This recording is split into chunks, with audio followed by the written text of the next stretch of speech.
வணக்கம். இன்றைய முக்கிய செய்திகள். லட்சிய ஜனநாயக கட்சியின் தாய்மொழி மகத்துவ முதல் மாநாடு.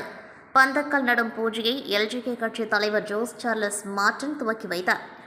புதுச்சேரி லட்சிய ஜனநாயக கட்சி சார்பில் தாய்மொழி மகத்துவ முதல் மாநாடு வரும் 21ஆம் தேதி மாலை 5 மணிக்கு சுண்ணாம்பாறு மேம்பாலம் அருகே உள்ள திடலில் சிறப்பாக நடைபெறவுள்ளது.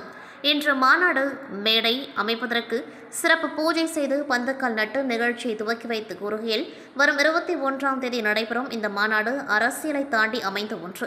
உலகம் முழுவதும் உள்ள அனைத்து தாய்மொழிகளையும் போற்றும் உயர்ந்த நோக்கத்துடன் இறைவனின் அருளால் இந்த மாநாடு ஏற்பாடு செய்யப்பட்டுள்ளது.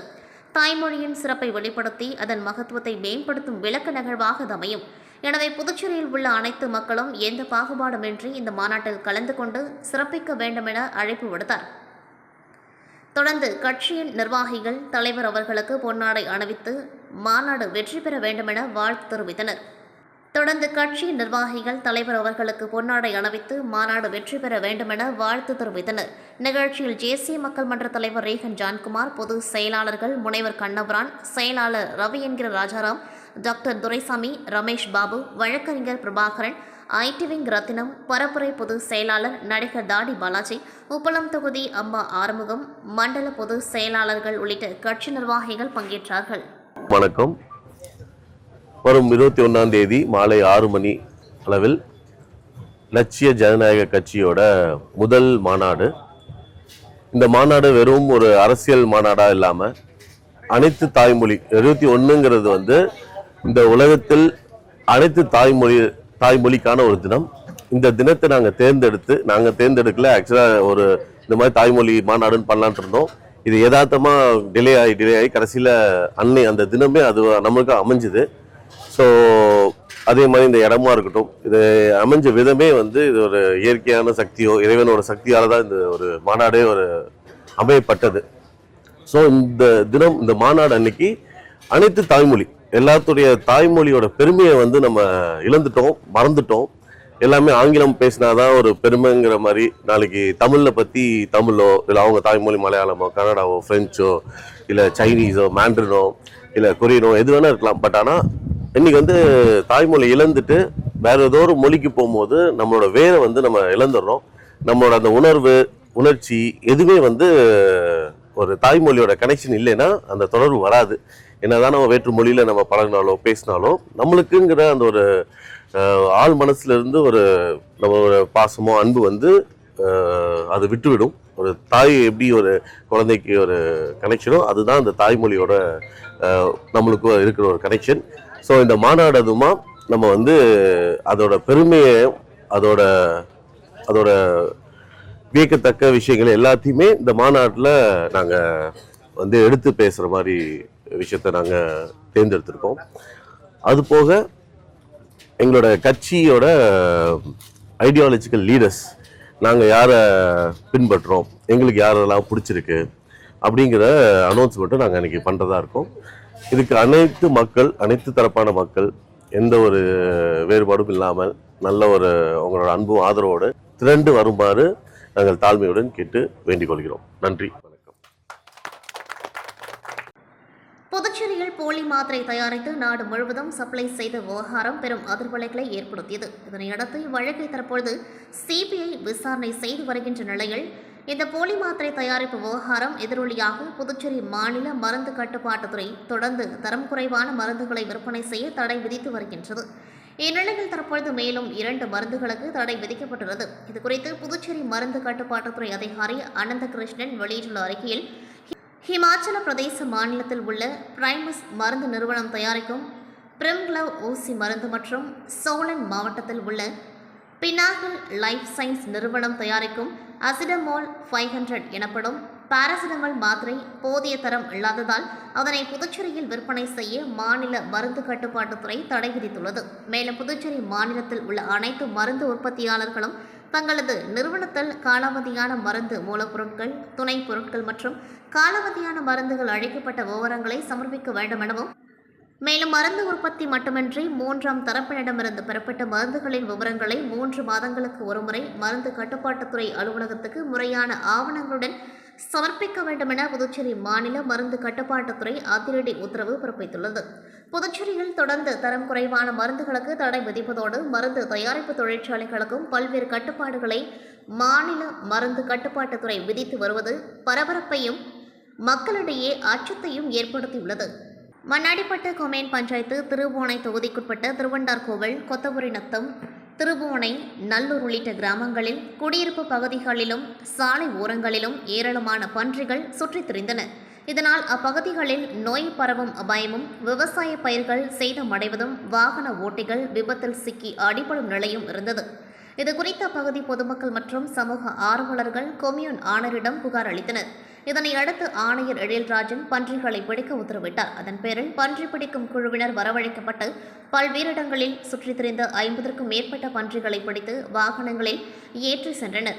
மேலும் மதகடிப்பட்டு அடுத்த நல்லூர் பகுதியில் தனியாருக்கு சொந்தமான இடத்தில் பொதுமக்கள் குடியிருக்கும் பகுதிக்கு அருகில் பன்றிகளை வளர்த்து வருவதாகவும் அதனால் சுகாதார சீர்கேடு ஏற்படுவதாகவும் புகார்கள் கொம்யூன் பஞ்சாயத்துக்கு வந்தது.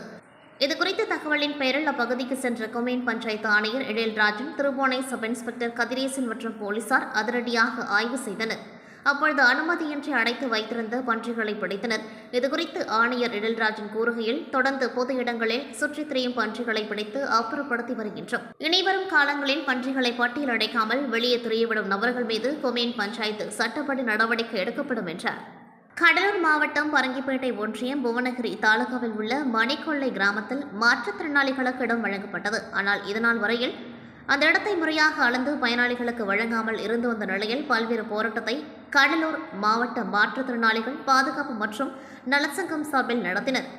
அதிகாரிகள் ஒவ்வொரு முறையும் கால அவகாசம் கேட்டு வந்தனர். இந்நிலையில் கடந்த புதன்கிழமை கடலூர் மாவட்ட மாற்றுத்திறனாளிகள் பாதுகாப்பு மற்றும் நலச்சங்கத்தின் சிறப்பு தலைவர் திரு மார்பன் முன்னிலையில் தலைவர் சிவரவிச்சந்திரன் தலைமையில் விடுதலை சிறுத்தைகள் கட்சி நிர்வாகிகள் தமிழ் வளவன், ஆதிமூலம், பழனிவேல், தேவநாயகம், சரித்திரன், விமல்ராஜ், காமராஜ், வேல்முருகன், செல்வமணி, சங்க செயலாளர் ஜெயக்குமார், பொருளாளர் சம்பத், குணசேகரன், சத்யவதி, தமிழ்ச்செல்வி, ஆனந்த நாயகி, கீதா, நீலா, சுமதி, ராஜேஷ், காமராஜ், பரந்தாமன், நடராஜன், மாரியப்பன், ராமர், பரந்தாமன், ராஜேஸ்வரி உள்ளிட்ட 150க்கும் மேற்பட்ட மாற்றுத்திறனாளிகள் புதுச்சத்திரம் பேருந்து நிறுத்தம் அருகே கடலூர் சிதம்பரம் சாலையில் மறியலில் ஈடுபட்டனர். இதுகுறித்து தகவல் அறிந்து வந்த புவனகிரி வட்டாட்சியர், சிதம்பரம் காவல் துணை கண்காணிப்பாளர் பிரதீப் தலைமையில் ஆய்வாளர்கள் பாரதி, ஜெர்மன், லதா மற்றும் காவல்துறையினர் விரைந்து வந்து பேச்சுவார்த்தையில் ஈடுபட்டனர். மேலும் மறியலில் ஈடுபட்டவர்கள் கேட்டுக்கொண்டதற்கு இணங்க வட்டாட்சியர் எழுத்துப்பூர்வமாக வாக்குறுதி அளிக்கப்பட்டதால் மறியலில் ஈடுபட்டவர்கள் கலைந்து சென்றனர். இதனால் அப்பகுதியில் சிறிது நேரம் பரபரப்பு ஏற்பட்டது. புதுச்சேரி மண்ணாடிப்பட்டு தொகுதிக்குட்பட்ட மண்ணாடிப்பட்டு, கைக்கலப்பட்டு, சுத்திக்கேணி, காட்டிரிக்குப்பம் ஆகிய கிராமங்களில் சட்டமன்ற உறுப்பினர் தொகுதி மேம்பாட்டு நிதியின் கீழ் ரூபாய் 60 லட்சம் செலவில் சாலை மேம்பாட்டு பணிகளை தொகுதி சட்டமன்ற உறுப்பினரும் உள்துறை அமைச்சருமான நமச்சிவாயம் கலந்து கொண்டு பணியினை பூஜை செய்து துவக்கி வைத்தார். இந்நிகழ்ச்சியில் ஆணையர் எழில்ராஜன், உதவி பொறியாளர் மல்லிகா அர்ஜுனன், அதிமுக பிரமுகர் பாஸ்கர் மற்றும் பாஜக பிரமுகர்கள், ஊர் பொதுமக்கள் திரளாக கலந்து கொண்டார்கள்.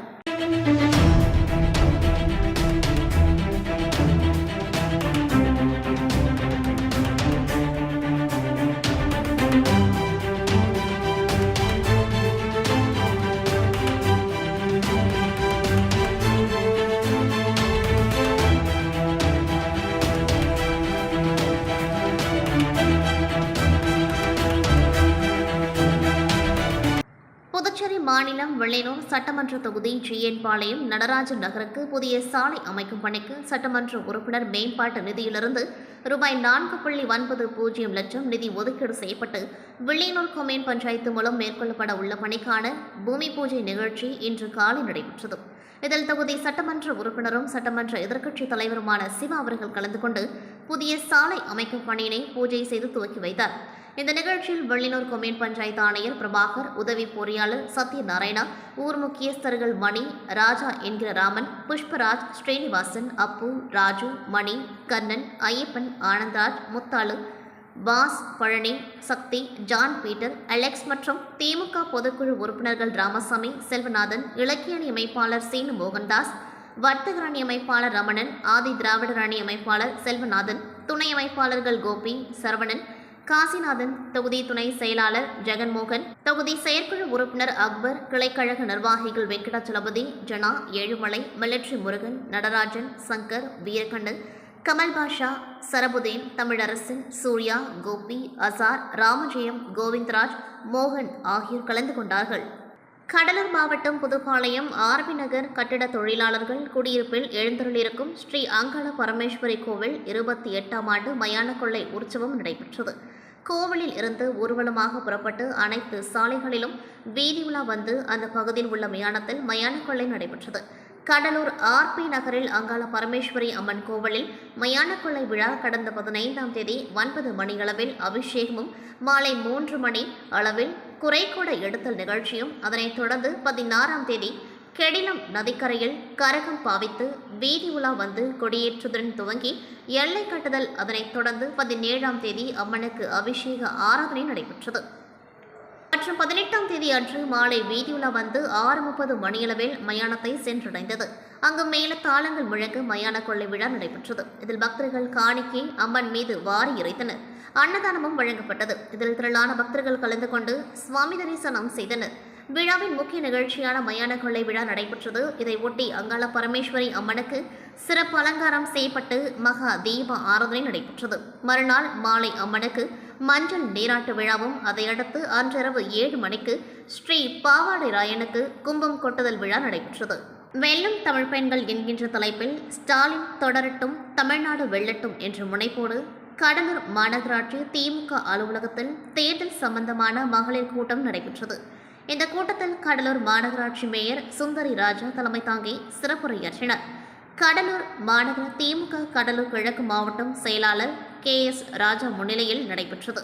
200க்கும் மேற்பட்ட மகளிர்களை கொண்ட கூட்டமாக நடைபெற்றது. இந்த கூட்டத்தில் மண்டல குழு தலைவர், மாமன்ற உறுப்பினர்கள், பகுதி செயலாளர் மற்றும் பொறுப்பாளர்கள், உறுப்பினர்கள் என அனைவரும் கலந்து கொண்டார்கள்.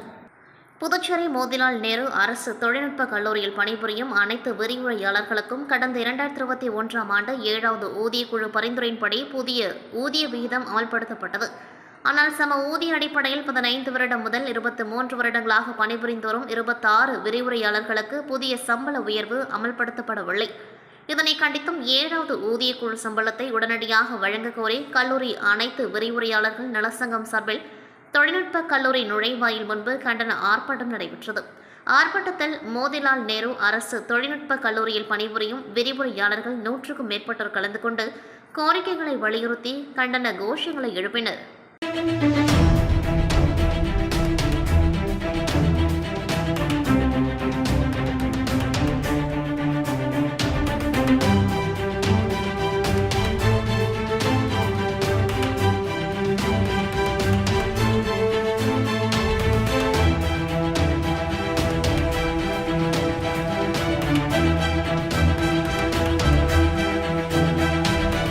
புதுச்சேரி, காரைக்கால் மற்றும் ஏனாம் பகுதிகளில் பணியாற்றும் 108 ஆம்புலன்ஸ் ஊழியர்கள் தங்களின் நீண்டகால கோரிக்கையான சம்பள உயர்வு மற்றும் நிலுவைத் தொகையை வழங்கக் கோரி கடந்த பிப்ரவரி 12ஆம் தேதி முதல் தொடர் வேலைநிறுத்த போராட்டத்தில் ஈடுபட்டு வருகின்றனர். கடந்த 2020ஆம் ஆண்டு முதல் ஊழியர்களுக்கு வழங்கப்பட வேண்டிய வருடாந்திர ஊதிய உயர்வு, போனஸ் மற்றும் இதர சலுகைகள் எவ்வித முன் அறிவிப்புமின்றி நிறுத்தப்பட்டுள்ளன. இது தொடர்பாக ஊழியர் சங்கம் சார்பில் பலமுறை அதிகாரிகளை சந்தித்து மனு அளித்தும் இதுவரை எந்த தீர்வும் எட்டப்படவில்லை. கடந்த ஆண்டு புதுச்சேரி முதலமைச்சர் ரங்கசாமி அவர்கள் 108 ஆம்புலன்ஸ் ஓட்டுநர்களுக்கு ரூபாய் 10,000 ஊதிய உயர்வு வழங்க ஆணையிட்டிருந்தார். ஆனால் அந்த உத்தரவு அரசாணையாக வெளியிடப்படாமல் அதிகாரிகள் மட்டத்தில் முடக்கப்பட்டுள்ளதாக ஊழியர்கள் குற்றம் சாட்டுகின்றனர். கொரோனா பெருந்தொற்று காலத்தில் உயிரை பணயம் வைத்து பணியாற்றிய எங்களுக்கு முதலமைச்சர் அறிவித்த நியாயமான ஊதிய உயர்வை கூட வழங்க அதிகாரிகள் மறுப்பது ஏன் என போராட்ட குழுவினர் வேதனையுடன் கேள்வி எழுப்பியுள்ளனர். சுகாதாரத்துறை அமைச்சராகவும் இருக்கும் முதலமைச்சரின் உத்தரவை அதிகாரிகள் செயல்படுத்தாததை கண்டித்தும் ஊழியர்கள் தங்களின் போராட்டத்தை தீவிரப்படுத்த முடிவு செய்துள்ளனர். ஊதிய உயர்வுக்கான அரசாணை வெளியாகும் வரை போராட்டம் தொடரும். வரும் பிப்ரவரி 20ஆம் தேதி அன்று கோரிக்கைகளை வலியுறுத்தி அரை நிர்வாண போராட்டம் நடத்தப்போவதாக ஊழியர்கள் சங்கம் அறிவித்துள்ளது. இந்த வேலைநிறுத்தத்தால் அவசர கால ஆம்புலன்ஸ் சேவைகள் பாதிக்கப்பட்டு பொதுமக்கள் சிரமத்திற்கு உள்ளாகும் சூழல் ஏற்பட்டுள்ளது. எனவே அரசு உடனடியாக தலையிட்டு சுமூக தீர்வு காண வேண்டும் என சமூக ஆர்வலர்கள் கோரிக்கை விடுத்துள்ளனர்.